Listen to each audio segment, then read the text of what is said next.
What's up, guys? Do a part two of this. It'll be the NFL power rankings. I got my list of who I think is the top five, and then a few contenders in the top five list for this season. Thursday night kicks off with Green Bay and Chicago, and can't wait. I know over the past couple years everything's gotten political, and people say they don't watch the NFL anymore or whatever. I don't care. The more football, the better for me, and it could be 7 days a week, and I'd be all right with it. Here's my power rankings. New England, Kansas City, LA Rams, Philadelphia Eagles, Seattle Seahawks, and then I got the Browns, Dallas Cowboys, Houston Texans, Green Bay Packers. Going into the season, 10 teams are already pretty much out. We knew that going in. The Dolphins, the Bills, the Cardinals, the Lions, the Buccaneers, probably, let's see, the Giants, the Redskins. Every year we have 8 to 10 teams that can't compete. Just they can't compete with their roster. But we'll go with the top 10 of what I think is going to be pretty much who plays for the Super Bowl trophy in February. First of all, New England, they get number one on my list solely because they're the champion. Until you beat the champion, they're number one. Plus, they've won a bunch of championships. Tom Brady doesn't seem to get any older.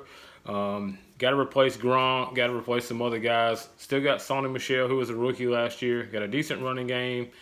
Josh Gordon comes back. If he can stay straight, he's definitely a helper for Tom Brady's offense.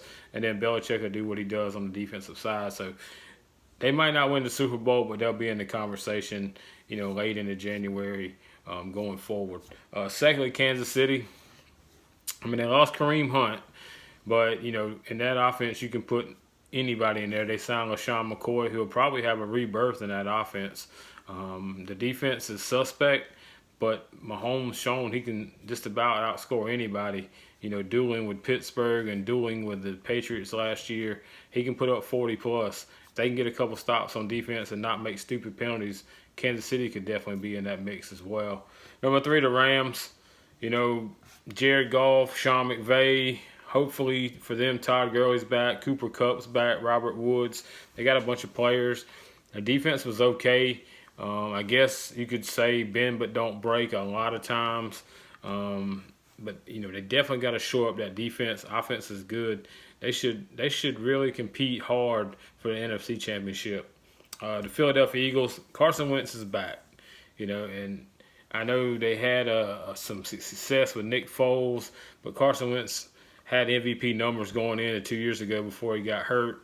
Never got fully on track. He's supposedly 95%. One of the best tight ends in the league in Zach Ertz, Alshon Jeffrey on the outside, and then a group of running backs behind him. Defense is solid. Doug Peterson will have them in a good position. I think they'll compete for it as well. And then Seattle Seahawks, not because they just got Jadeveon Clowney, which is a big plus for that defense, who's declined over the years with Sherman and Earl Thomas and Cam Chancellor and all those guys leaving Michael Bennett. But adding Jadeveon Clowney to that defense with Russell Wilson and Pete Carroll on offense, they keep the games ugly. They win a lot of 20-16 games. They win a lot of games by a field goal. They play good defense. They run the football. They got a stable running backs back there. Russell Wilson is not flashy stat-wise, but he wins football games. I like the Seattle Seahawks, and I think they can compete as well. That division they're in could be a wild card division with the Rams and then 49ers. We don't know. Jimmy G's healthy this year. Garoppolo's back under a Shanahan offense. They could make some things happen. They drafted Debo from South Carolina, so they got some guys on the outside. They got 3 good running backs. If the defense holds up, they could be a spoiler in that division. We'll see. Outside that top 5, the Browns is everybody's darling right now. A lot of people think Baker and OBJ and Jarvis Landry, Nick Chubb, the defense, Freddie Kitchens at the helm. They could be a spoiler. They could be everybody's darling. That offense sets up good to win a lot of football games. You will see what Baker does in this sophomore year. He's very confident. He's got some good playmakers. If OBJ is balled in for the whole season, that could be a question. He's the type of guy who gets pissed off and disappears for a game or two, or gets hurt. He gets hurt a lot. So if he can stay for the full 16, they got a chance, especially in that division. I'm not sold on Lamar Jackson at quarterback for Baltimore. He's really athletic, but a 3rd and 7. Can he throw that out pass and get the first down? I don't know. Pittsburgh's lost 2 of the Bs in the last couple of years with Brown and Bell, and James Conner's solid, but can he go full 16? And can Juju Smith-Schuster, carry the load catching the football? We don't know. So the Browns got a shot. Dallas, and I'm saying this, Ezekiel Elliott's not in camp, has not signed a contract, but I'm assuming that he will. He gets in there with Dak, Amari Cooper. That defense is young and very good. So I suspect that Dallas could be a contender. Them and Philly's going to compete for the NFC East. The one that doesn't win will probably make the wild card. And they could be a tough out in the playoffs. They also play an ugly style of running the football and playing good defense, win a lot of 2019, 21-20 football games. Field goal kicking late has been key for them. So if they get Ezekiel back, they got a shot. The Texans, they're losing Clowney, but they went out and got a left tackle for Deshaun Watson. Deshaun Watson's a lot like Mahomes. I think he can score as much as he needs to. Nuke Hopkins, in my opinion, is the best wide receiver in football. They don't have a running back with Lamar Miller going down with the ACL. I'm sure they're going to make a move here at some point to get somebody back there. But Deshaun does a lot of things in a weak division. The Jaguars we're not sure about. The Titans we know are not very good. And the Colts lost Andrew Luck. So that could open up the door for the Texans to win that division.